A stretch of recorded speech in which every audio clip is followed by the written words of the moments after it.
જય માતાજી મિત્રો, એક વાત મગજમાં ફરે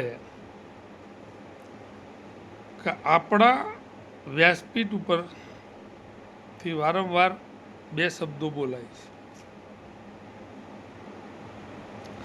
કે હાથ ઉપર વારે ઘડીએ આ શબ્દો લેવાય છે. પહેલો, પૈસો હાથનો મેલ છે અને આટલું વ્યાજ ઉપરથી કહેવા માટે પાછા એ 5-25 લાખ રૂપિયા લે. અને બીજો, જાજા માણસો જે સંન્યાસ લઈ ચૂક્યા છે એ લોકો હંમેશા એવું કહેતા હોય છે કે મા બાપથી મોટા કોઈ ભગવાન નથી, મા બાપની સેવા કરો.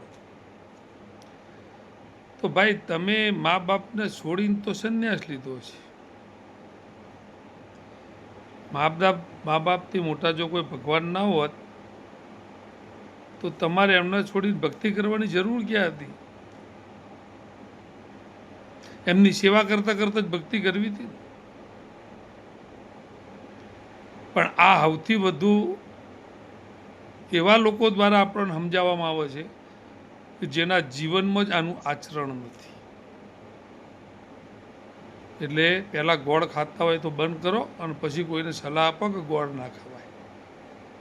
જય માતાજી, જય